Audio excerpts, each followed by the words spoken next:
Hello and welcome to another episode of Le Coin des Experts. I'm thrilled to have with us today Dilly Kular. Dilly is the founder of the innovative company Nouveau Healthcare.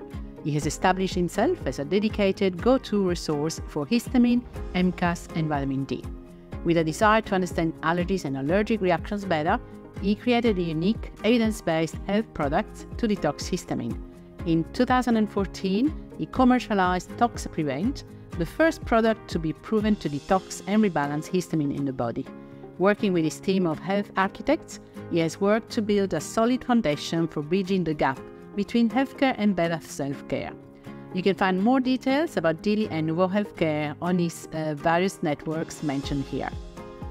In this interview, we talk about what histamine is, major symptoms of histamine overload, histamine intolerance or histamine overload, a few tests, histamine and gut issues and SIBO, histamine and MCAS, Toxaprevent, what it is and why it is different from other types of zeolite on the market, recommended protocol to detox histamine, some success stories, and of course, Dilly's take-home message.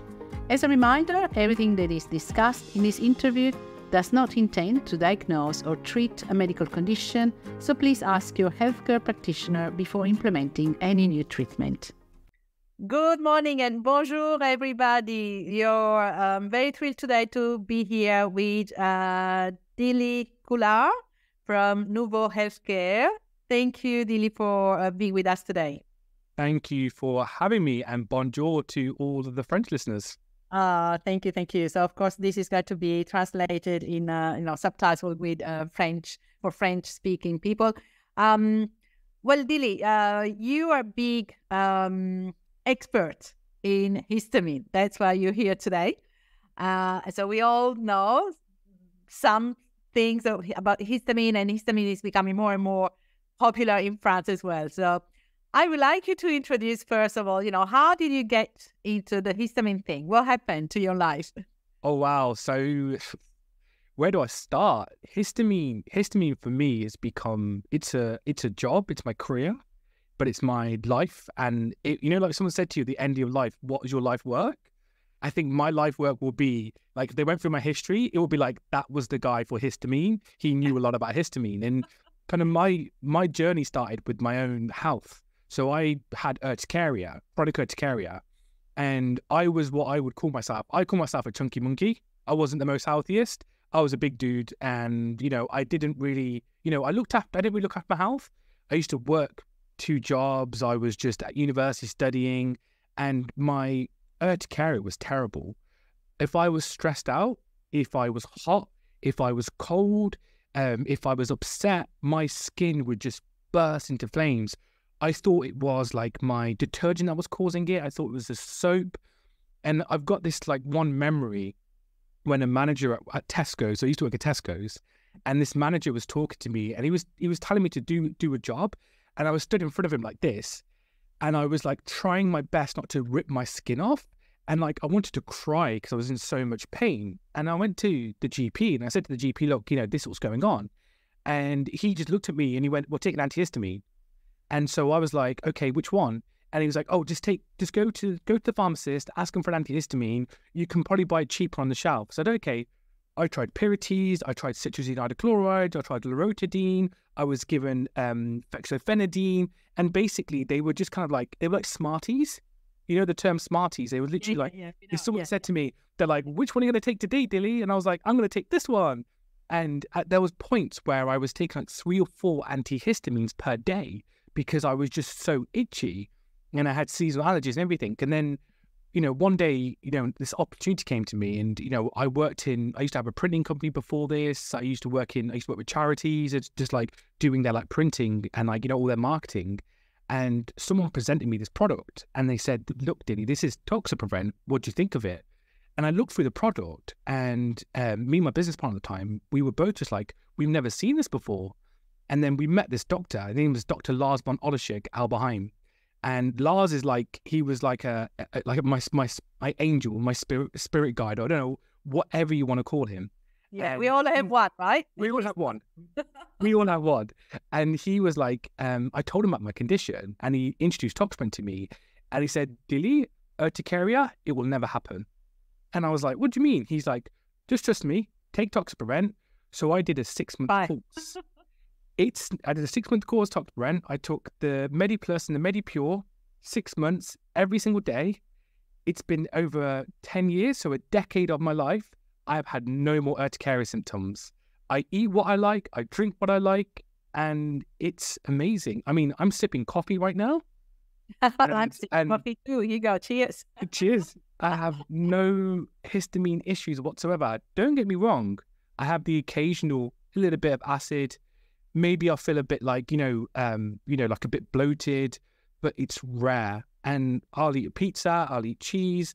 And, and like Rosario, I imagine going to a French person and saying, you can't drink wine again. You can't drink it again. Just the end of life, right? It's true. It's true. So cheese and wine, of course, big ones. Big high histamine foods, right? Yeah, but the food's not the problem. The food is not the problem. But it's been lambasted. It's been told that that's the problem. It's not the problem. Just the surface, right? Just like scraping the surface, and but we're going to dive a little bit deeper, right? Oh yes, yeah. So what is it? So let's talk about histamine. So what histamine is for those that don't know exactly what it is. Is it something bad, or is it something that the body actually needs? So histamine's a neurotransmitter. It's actually created by the body. So the body creates histamine, and it's created by the immune system in regards to response to like a virus, a bacteria, to foods. If there's dysbiosis in the gut, you being a SIBO specialist, you would know, like with the bacteria going out of balance, the immune system can trigger a histamine response.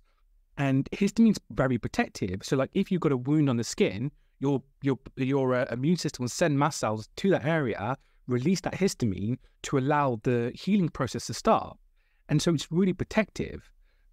And being a neurotransmitter, it means that you'll get the symptoms of histamine. So you'll feel like the itchiness, you can get stressed, you can feel really, really alert. And the symptoms of histamine are linked to so many different conditions. It's linked to things like high blood pressure, it's linked to migraines, it's linked to diarrhea, to constipation, inflammation in the joints. And the issue with histamine, it's very misunderstood. People think it's bad. It's not. Histamine is not bad, but too much histamine is. Right. And so we get a lot of misunderstanding of histamine. We don't understand how protective it actually is. Yeah.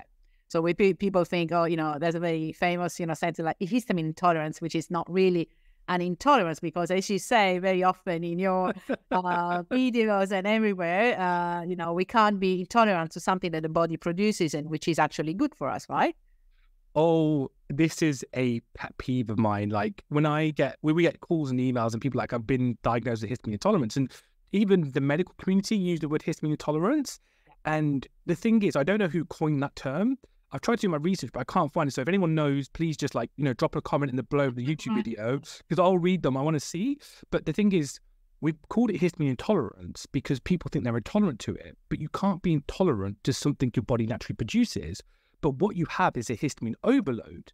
And I did a video on our Instagram, I think 2 days ago, talking about this, phenomenon. And I said, you will look crazy to a medical profession if you say I've got histamine intolerance, because they'll be like, what do you mean? Because they understand histamine. They were like, you can't be intolerant to histamine. But if you say my immune system's overreactive, they're going to go, your immune system, okay, I can get on board with that.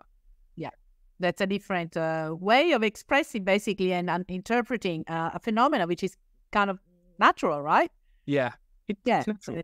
It's and also I often say, it's a matter of fact also about, poor histamine detoxification, right?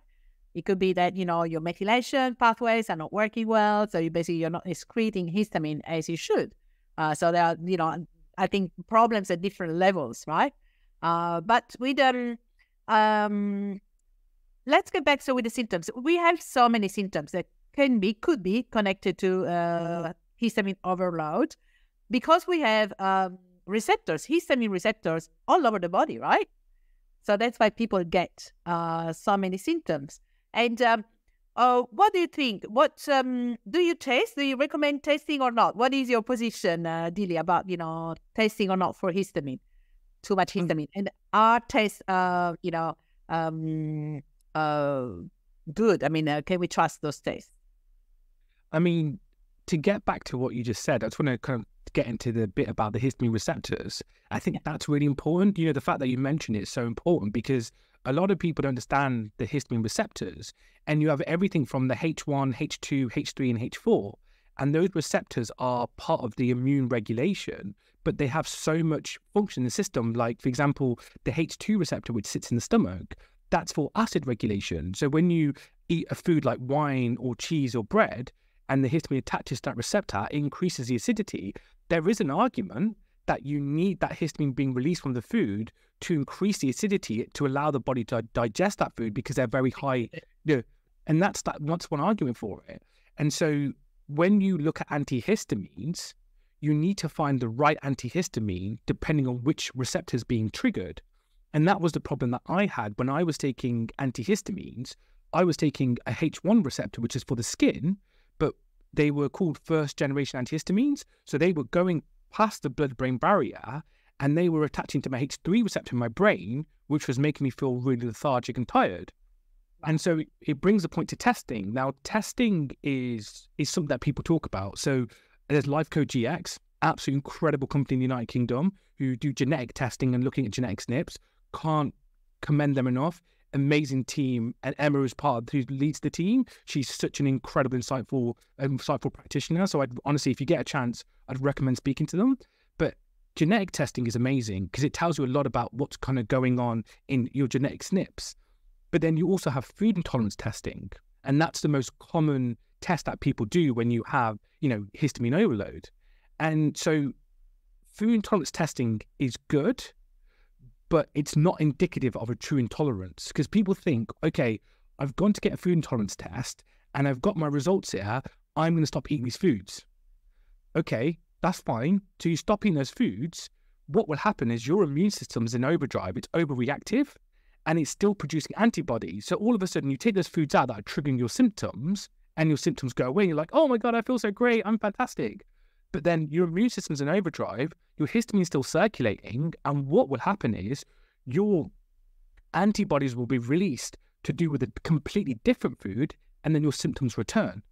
So the problem with food intolerance testing is that if you're going to do it and use it as a method of looking at your symptoms, you need to do it continuously every 2 or 3 months, and that gets expensive. So, and there's diamine oxidase tests that can be done, and that's genetic testing. They're good, but the thing is, the cause is histamine. So what do you think the solution is? Histamine. Yeah. I mean, I totally agree with you. Yeah, food tasting, you know, depending, sometimes some people may need in the beginning food tasting to have a better idea about, you know, what they're reacting to. And then, of course, there are allergies and then there are intolerances. But so this is another different thing. But for tasting histamine, I do agree with you. Of course, we, you know, some people here, some doctors test for DAO, so the level, the enzyme as well. They test, and they test sometimes for histamine in stool. And but I'm not sure about the clinical, you know, relevance of this test because I'm pretty fond of the clinical presentation. And if I'm suspecting, you know, there's inflammation, that means that there may be a histamine issue. I think we need to work on, you know, the root causes of this. And of course, you know, I use a lot Toxaprevent, which is one of my possibly first supplements that I've been using since I used to be in Australia. So I totally love this supplement, and I've been using it for, you know, with many different people and with amazing results, I have to say, and even on myself. So that's my point of view as well. So I tend not to spend, to have people spending too much money in amazing tests. Of course, genetics can be good, but then the genes is one thing, and then we have the epigenetics, which is the expression of your genes. So anyway, so let's get back to you know, as you said, you know, I see a lot of people with digestive issues, with SIBO, and I think that there's a big connection, right, with histamine and SIBO. Would you like to explore more, to tell us more about digestion and histamine? Yeah, I mean, when you talk about SIBO, we know it's a bacterial overgrowth, And I know like before the testing was mainly focused on looking at like the breath testing for, whether it's hydrogen dominating or whether it's methane dominating. And that testing was good. But now testing has moved on quite significantly where we can get down to the DNA of the bacteria that's causing the issues. And the thing is, SIBO or bacterial growth is just one cause or one trigger of histamine overload. But if you look at people who have histamine symptoms, they'll have this one moment, this one point in their life where they'll go, this is when my histamine, and they'll use the word intolerance, started. And, the big one is, I got it after having COVID. I got it after the vaccine. I got it after having a virus. I got it after a bacteria. The thing is, you didn't suddenly just get histamine overload. It didn't just happen overnight. It's a buildup of histamine that happens over time. And the thing is, little symptoms will happen. A little bit of inflammation, a little bit of, bloating will happen. And the thing is, that's your body producing, your mast cells releasing that histamine to create inflammation and to say, hey, buddy, something's going on. You need to be aware that something's going on. And so with SIBO, with SIBO, it's really, really common that what will happen is when the gut is out of imbalance, whether it's, even Akkermansia going out of balance, it's too high because that's a mucus degrading bacteria, whether it's like a negative bacteria like E. coli or whatever it is that's causing it, the gut will see it and go, oh my God, we need to protect you.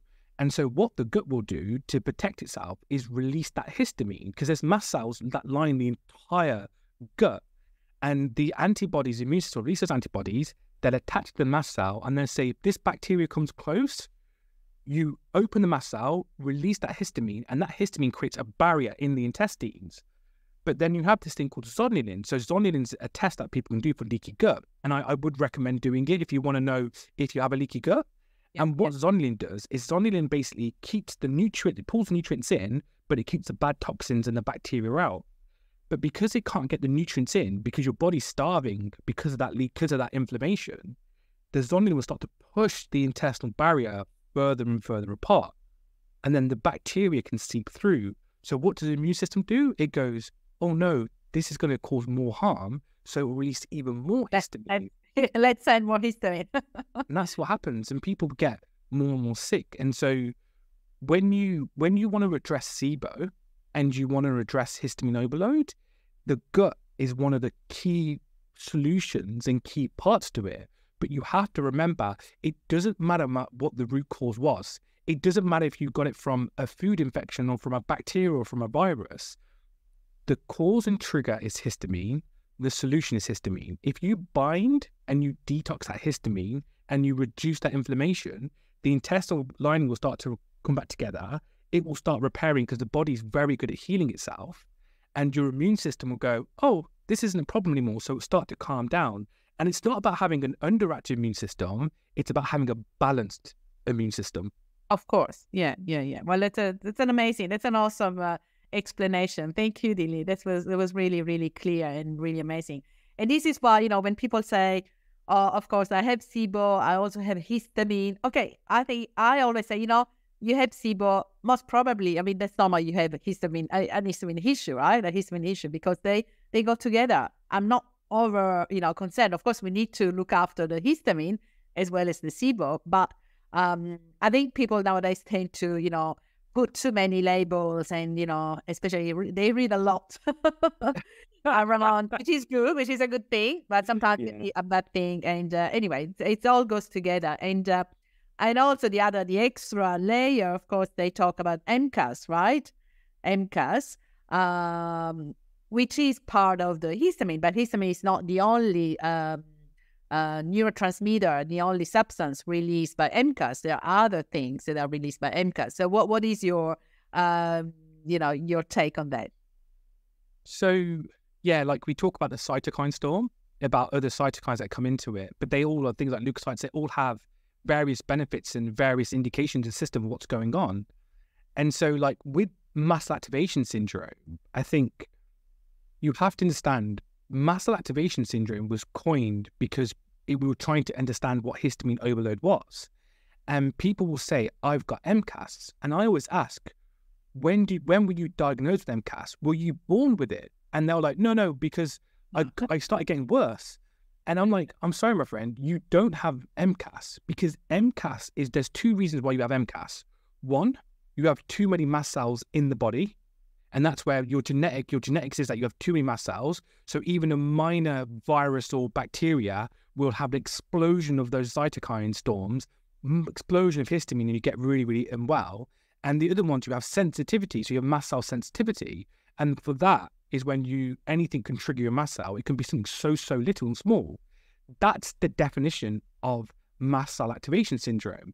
But now it's being coined part of histamine. And people are saying, well, actually, I've now got MCAS, but that doesn't make sense. You didn't just build up over time. Your genetics, yes, they do change over time, but that's not the cause of it. The cause is an overactive immune system. And the thing is, when you look at that overactive immune system, we know it's because the immune system is adapting to what's going on. But because you're not linking those to the innate immune system, so what you're born with, and the adaptive immune system, your immune system is just producing histamine and triggering mast cells because it's trying to protect you.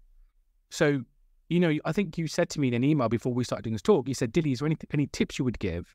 One tip I would give to anyone who's got histamine overload, and yes, overload, not tolerance, I'm going to say tolerance anymore, or mast cell, or think they have mast cell activation syndrome, vitamin D. I cannot express to you how important vitamin D is for anyone with those conditions. The reason being is if you look at the research behind vitamin D links the innate immune system, so what we're born with, and the adaptive immune system, so what our immune system adapts to. If you link those two together with vitamin D, and because vitamin D doesn't increase the immune system, it balances it, you will start to notice that your reaction to viruses and bacteria and whatever's going on calms down. Wow, that's amazing. Thank you. Yeah. Of course, there will be other tips, but this is already amazing tip. And I know you do a lot of sharing as well about vitamin D. Maybe we're going to do another video, another podcast on that, because it's such an important vitamin, of course. And often, unfortunately, those who suffer with chronic digestive disorders, they have low vitamin D, and most people actually would be low in vitamin D. I remember when I was even living and working in Australia, even down there, it's so sunny most of the year, right? And Australians are also very low in vitamin D. So it's not a problem of, exposure or, being out in the sun, but there's a lot more that goes into absorption of vitamin D, isn't it? Yeah, I mean, vitamin D plays a major role in all aspects of health.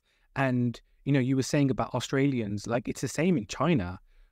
When we started our vitamin D journey, and we launched one of our products, which is called Vitamin D, which is vitamin D is calcifidiol. And so when we were bringing out Vitamin D, my colleagues in China who I was speaking with, because one of them, he's based in the US, but he has a lot of family back home in China. He said the deficiency in China is like nearly 100%. And I was like, why? He was like, because they have these clothings which protect them from the sun, because they want to keep their skin like as light as possible. Yeah. And he goes, because of that, people hide from the sun. And it's the same in like Arabic countries, and especially in Australia, because of the heat, people are like, I need to get away from it. And so they'll lather themselves with SPF 50 to protect themselves from sun, because there's this kind of common thing like, oh, if you go in the sun too much, you'll get skin cancer. Okay, I get it. I get that argument, and I do understand it. But the issue is, if you don't go into the sun and give your skin that exposure, you're not absorbing vitamin D. And you've got to remember, it takes about 30 to 40 minutes for the skin to burn. So if you go into the sun for 10 minutes, you've instantly given your skin 10,000 IUs of vitamin D without wearing any protection whatsoever. That's 10,000 IUs. You are literally changing your health in 10 minutes. Wow, that's awesome. And that's the recommendation. I remember in Australia, we used to recommend to expose ourselves with no protection, but sometimes of the day, so not at the full when the sun is up there, like not at midday, of course, but in the mornings or late afternoons, and so that's something that we may need to encourage to do, more people to do. But let's get back to our star of the day, which is Toxaprevent. Can you tell us what what it is, because some people may not know Toxaprevent. And also tell us more about, what it is, how it works, what are all the great benefits, because it's not just about histamine, right? Because Toxaprevent is great for many other things. Yeah, so zeolite clinoptilolite, that's the term. And a lot of people find it hard to pronounce, so it's clinoptilolite. And it's basically a volcanic ash. It's a mineral. And when volcanoes explode and they release that ash, that's zeolite clinoptilolite. And it naturally absorbs the toxins and minerals in the air and in the environment. And so in 2004, but actually early 2000s, our founder, Mr. Gerner, he came across zeolite. And he knew that it had health benefits because he was using it with his family. But what we didn't understand was that zeolite, even though it has a lot of benefits, it can do harm if you don't process it correctly and you don't optimize the particle size. So what he did was he did the research with a team of medical professionals and doctors, and they found that if you put it through this special process, you could extract all of the toxins and you could maintain the minerals back in, or you could actually add the minerals back into it. And so what you had was pure zeolite. But then we discovered this is volcanic ash, it's rock. If it enters the bloodstream or the liver and kidneys, what harm could it do? And the thing is, our understanding of evolution hasn't changed. If rock enters the kidneys, it will cause kidney stones, calcification, those kidney stones. So he realized that you needed to optimize the particle to stay in the digestive tract. And that's what he did. We basically went through the research and we proved that you had to keep the particle between 6 and 10 microns because it was then small enough that it couldn't bind to nutrients and vitamins and minerals, but it was large enough that it couldn't pass through the intestinal barrier. And then what he did was he thought, okay, I don't just want a food supplement. And he proved that it was safe to use. So we applied for a medical device license. And what that means is that Toxaprevent is at the highest of quality standards. So we have not one, but 3 quality control systems in place. We are independently audited every 2 years by our authority. They come in, they check all our laboratories, they talk to all of the team. Ellen, who's part of our QC team, she's absolutely incredible. She will, talk to them. She'll show them all the reports. We get everything from like heavy metal testing to mycotoxin testing. And our facility only produces this zeolite, clinoptilolite. And we basically patent it as the word MANC. And so we proved that it doesn't have an effect on the system. So a medical device is like a pair of glasses. So you're wearing glasses right now. Those glasses are classed as medical devices because you pick them up, you put them on, and they help your eye see. They do nothing else. They don't have any harm to the body. You take them off, and that's it. And that's the same with Toxaprevent. I call it like a garbage truck. And I know probably like that's the wrong term, but call it like a really nice garbage truck that goes into the system. You take it, and you ingest it in the system. It goes down, travels through, and it goes, right, what toxins have we got? And anything from heavy metals, aluminium, cadmium, arsenic, nitrosamines, which are high in cooked meats, which are carcinogens, and then histamine. It will literally absorb to it. And then when you pass your natural bowel movement, it will leave the body. It never stays in the body. That's awesome. Yeah. Amazing. Yeah. Awesome. And he works also on the leaky gut, I think. Did you mention something about... Yes, 3 months. Gut. Yeah. We will reverse a leaky gut within 3 months because we did a clinical trial on zonulin and intestinal permeability. By the way, we were the first company to do this, and we actually, it's why if you look at the packaging for Toxaprevent, it says for the protection of the intestinal wall barrier, meaning that it strengthens the intestinal lining, and it does this because it reverses the leaky gut. So if you take the red box, which is the MediPure capsules, for literally 3 months, we will bind to that histamine, remove it, and will allow the intestines to repair itself. Wow, that's awesome. It's an awesome product. That's fantastic. And so people say, okay, you explained very well already, all the controls and what is basically all the good things about, Toxaprevent. That's the classic question that I get sometimes, even from practitioners that I train. Oh, but why Toxa? Why can't you use zeolite, another zeolite? Because there are so many types of zeolite, right? So you already replied to the question in really in detail. So thank you so much.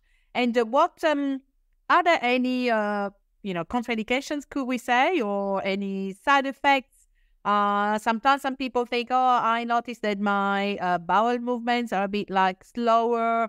What is your take on that? Yeah, so constipation is one of the most common things that people will say. They'll be like, they'll ring us up and they're like, NH, like, Dilly, what's going on? I've got a bit of constipation. And that can happen for two reasons. So the MANC, the volcanic ash, it doesn't dissolve it in water. If you put it into water, it will literally settle at the bottom of the glass because it uses water as a transport mechanism. So if you don't keep hydrated, it can make you constipated. But it's also, the reason for constipation is lack of fiber. So what's really interesting is people with histamine overload, I've got to use the word histamine tolerance because I know people are going to like want to know, call it histamine tolerance, but they take out good foods, good fibers, they'll take out soluble and insoluble fibers. And when you remove them, your stool is not full enough and they're not big enough. But you've also got to remember, when you start increasing fiber and Toxaprevent will fight for water. So you need to increase your water at the same time, but you also need to increase your fiber because you need that stool formation. You know that, I know that. And that's the only reason why it would cause constipation. But as long as you're meeting those two mechanisms, there is no chance it will cause constipation. But if you are constipated, don't worry. Toxaprevent doesn't release those toxins. Once it's bound to those toxins, they can't be unbound. They're literally, it will stay in the gut until you pass stool. So there's no like, oh, what if I don't pass my stool within 24 hours? It's fine. It's not going to cause any harm. But when you do, it will leave the body. Okay, so that's great. That's great because I totally recommend Toxaprevent basically to almost all of my patients. And of course, there are the constipation side and there's the diarrhea side. So it's but it's great for both type of conditions, of course. And is it really 100% recommended to take it away or half an hour or an hour away from food or from other supplements? What do you recommend? So with supplements, there's no issue with taking it together because the particle size I said before is optimized, that it's too small to bind to nutrients. Because if you look at the ionic charge of like magnesium and zinc, it's much lower than things like mercury or cadmium or histamine, which are much higher on the scale. So there's no issues with that. But with food, you want to take it as far away from food as possible. So I normally say either an hour, 30 minutes to an hour before food, or 2 hours after. And the reason being is that the protein from food can actually coat the particle and stop it from working. Okay, but personally, I will take it when I'm fasting. So I fast pretty much every single day. I don't eat until 12, 1 o'clock in the afternoon. So I get up at 6 a.m. with my daughter. And when I wake up, literally next to my bed, 6 capsules in my mouth, big pint of water, drink it. And I will have as long as gap as possible. And that's because I want the Toxaprevent to bind to the toxins in the digestive tract. I don't care about what's in the food. I want to make sure my gut is healed because the body can detox itself naturally. But I want to make sure anything that's left over is mopped up and it's gone. Right. So it could be, sometimes I recommend 2 in the morning and 2 at night, just before going to bed. And, away, of course, from dinner. So away from food, particularly. So that's good. And do you have a recommended protocol? I know that sometimes you recommend both. So the capsules and the powder. What is the difference? Yeah, I think I was going to say, I misspoke a second ago. I said I took 6 capsules in the morning. Don't do that. I do that because that's my protocol. Like, I don't know about you, but I'm really useless at taking supplements. Like, I'm just useless. So I will get all my supplements in one go, put them in my hand, and my partner, my wife always looks at me and she's like, Dilly, could you please not just throw them all in? Because she's just like, how do you do it where you just throw everything in and take it? Of course, yeah. But the protocol that we suggest is the histamine we call it histamine intolerance, but the histamine overload protocol. And that's 3 capsules an hour before breakfast. If you can leave a longer gap, even better. And then 3 capsules and 1 sachet at nighttime before bed. And the difference between the purple and the red, so the purple is the sachets and the red are the capsules. The purple is in a vacuum sealed pouch, a vacuum sealed sachet. And you open it, mix it with water, and it works in the mouth. So the start of the digestive tract, the esophagus and throat, and then the stomach. That's where it works. Upper digestion, yeah. Correct. And then the capsules, they're enteric coated, so they bypass the stomach to work in the intestines and the colon. Now, even though the sachets will go through the digestive tract to go into the colon, because of the amount of toxins we have in our upper GI, the particle becomes too full, so it's not effective down below. And that's where the capsules are really, really beneficial, because they're empty and they will get into the intestine, the colon, and the capsule slowly degrades, releasing the MANC throughout the entire intestinal tract. And so that's why we recommend using both, because you're making sure that you're starting right from the mouth all the way to the colon. Oh, that's awesome. Yeah. And have you seen, of course, you have seen amazing success stories throughout your, career and life with Toxaprevent. Would you like to share some of the, some of the stories that were, more dear to you, or more, interesting, heavy metals, or, autism, or, gut, or what, anything. Or skin. Yeah, skin, of course, a big one. There's so many that I could think of. Let me tell you about the ones that are the most complex ones. I think the complex ones are the fun ones. We like complex ones, thank you. Yeah, I love the complex ones, because like I get the people who have because we get people leaving reviews and saying, "Oh my God, Toxaprevent's helped me out so much," and they're incredible, and that's like so heartwarming. But the complicated ones are the more interesting ones. So especially women with menopause, that's tough. When like any woman who's going through menopause, and even blokes who have low testosterone, that's a really tough client, because whether estrogen's going up or going down, or progesterone's going up or going down, or testosterone's going up and it's going down, that triggers an immune response. And so those people, I think I did a YouTube interview with Dr. Tina Pierce. She's a menopause specialist. And even she said, like, most people who go into menopause with undiagnosed MCAS and undiagnosed histamine will have much worse menopause symptoms. Yeah. And the thing is, I really struggle with those clients, because what will happen is they'll take Toxaprevent daily and their symptoms will come down, but then they just get worse again. And then they come down and then they get worse again. And it's because there's such a fluctuation in hormones that the histamine is constantly being produced, and they're the really tough ones. And the thing is, Rosario, like, the problem I have is that you can't cure histamine. You can't treat it. It's not a cure. Toxaprevent's not a cure for this. It helps, but the problem is it will return, because your immune system is exposed to so many toxins, and those histamine symptoms can return. So I always say to people, make sure you're just occasionally doing a little bit of Toxaprevent. Take a little bit, even if it's like once a year or 2 months a year, just take it. And even myself personally, I didn't take it for 4 years. I didn't need to.